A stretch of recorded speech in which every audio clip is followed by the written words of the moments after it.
7:30 a.m. Day 265. Wednesday, I think the 4th of July. 7th of July. I'm not sure what the date is. What's the date today? Anyone? Today's 4th of July, man. Today's the 4th of July. Today, 4th of July, the independence of America. Anyway, the point is that we've been overnighting here in City Square. We had 7 people, I think, actually 8. So we had that lady who came at the end of the night. Jessie. Okay, Jessie. It wasn't when we introduced to her, but so we can see the council's on their way. They're just crossing the road. We had a marquee, thanks to the wonderful Mr. Colin Mallett here. Thanks, Colin. Thank you so much. The tent's just down here. Independence of America. Happy birthday, America. Hello, tent. I'm tossing up whether to... Oh, are they turning around and going away? Yeah, they just like went on something like this and then turned around. The marquee wasn't there. Oh, so they haven't seen the tent. But let me explain. The thing is, we seem to have fallen into a pattern. We've been overnighting here for 9 weeks, every week.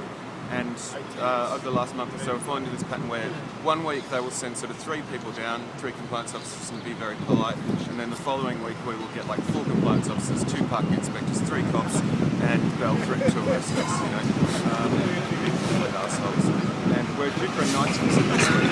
So we're due for a nice visit this week. Oh.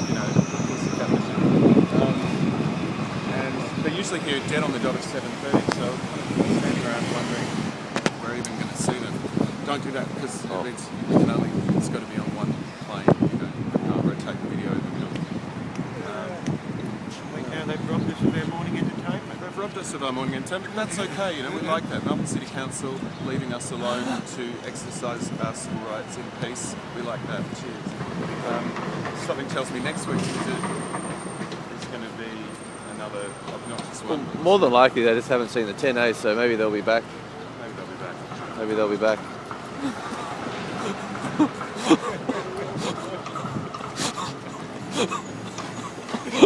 Oh, gotta laugh. How was everyone's night?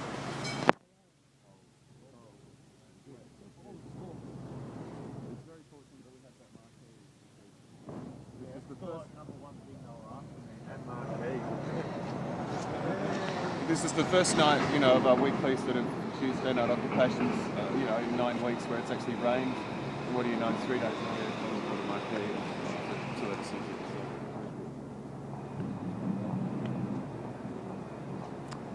Thanks for the marquee, Colin. We had some kind of structure too, like when Jonah and Frankie were, in the circle, in the table.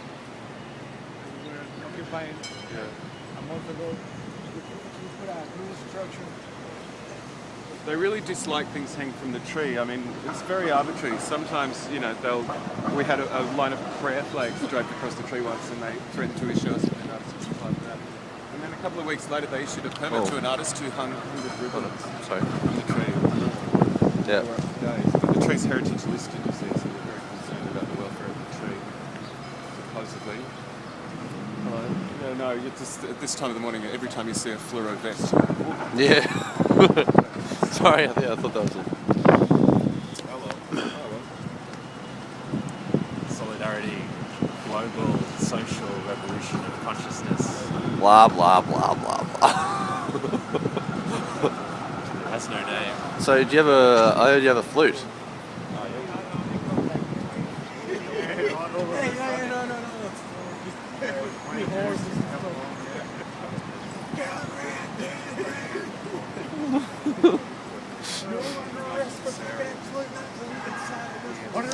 Some indigenous flags But apparently it's my job. to celebrate the ...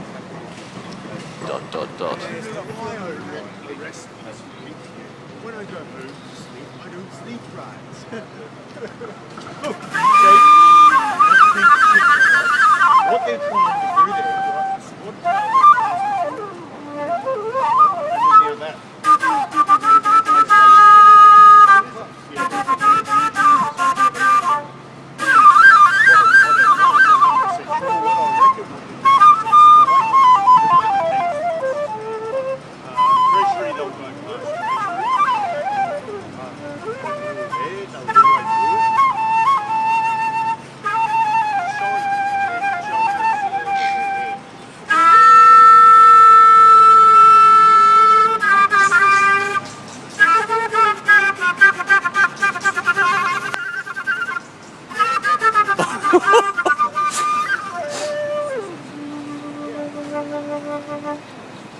Yeah, that's great.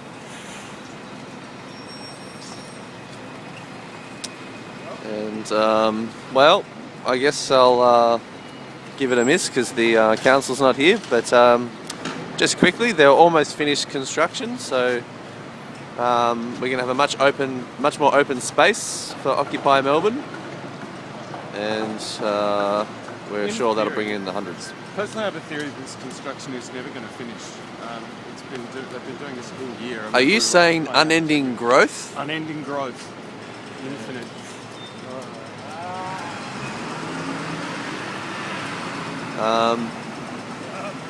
Oh, and I made a little thing. Here's the crate maze. 1,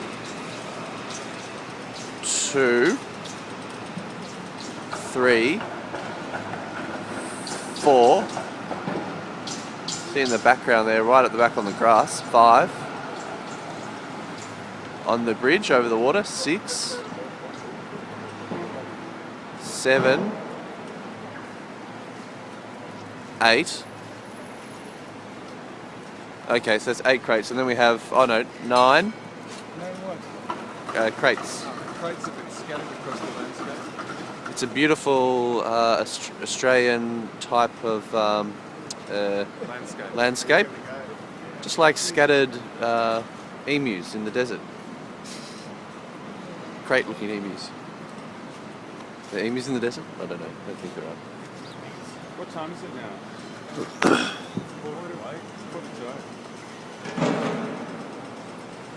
Well, as a little reward to them for at least being so tardy, I might just go ahead and take my team down. I quite like them to see it, just so they know that we're still here and that we're not going away. It's been a long night. I'm quite keen to do it. So I think it's that the council's backed down from the no camping. At least for this week. Yeah. One thing we can be sure about in regards to the council is that we can't be sure about what they're going to do with it. I mean, they're fairly robotic in some ways, but they like to keep us on our toes and to apply the bylaws as arbitrarily as possible. And Tegan, you've mentioned before on some posts that you believe that there are factions within the council. You were explaining before about the good council, bad council Well, that's the theory. I don't situation. know if it's some kind of good cop, bad cop thing, or whether it just depends on who's rostered at any given time. But it is noticeable that some compliance officers and council workers are very dictatorial and authoritarian and obnoxious, and some are very polite. And whether that's a deliberate strategy to mess with us, or whether there are factions on the council as to how to deal with us, it's not clear. In any case, we are now at least allowed to have signage. You can see our beautiful banner courtesy of that Saxon over there and various signs we put up. In the past, they've tried to claim that having signs of any kind was advertising without a permit, and they've seized it. But since we took them to court, they've now been quite clear that they consider that to be political communication and hence not in breach of bylaws. So that's progress. One more question, Tegan. The council elections are coming up in a couple of months or something, or October, I believe. October, right? I could be wrong about that. But yeah. Any thoughts on these very important elections? Put Doyle last. We have to get rid of him. He's a disaster and a nightmare for the city of Melbourne. And anything we can do to vote him out would be good. We're going to stage a ritual mock funeral for him in the city square in September. Marcello and I, and anyone else who wants to come along. And we hope that in some kind of quantum way that will affect his chances of re-election. But the best thing to do is to put him last on the ballot if you live in the city of Melbourne. He's a sick joke of a politician, and the way that he's harassed and treated Occupy Melbourne over the months is an absolute disgrace. Those are my thoughts on this world. All right. How are you, man? So Simon, what do you think about the occupation, my friend? What do you think? I think the occupation is proceeding well, and I believe that it's only a matter of time before the government falls, and we proclaim the Republic of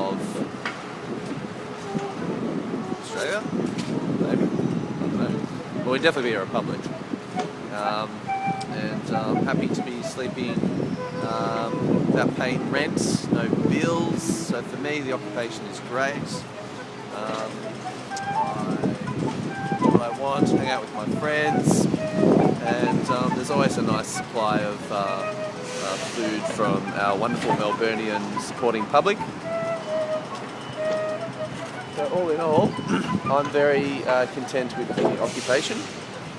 This occupation. Yes, but lots of problems in the world which we're yet to address.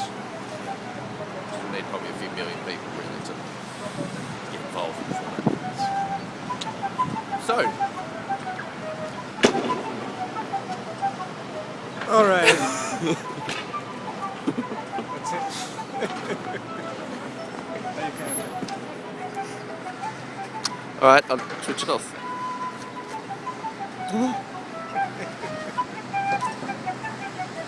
Occupy Tuesdays. Over and out.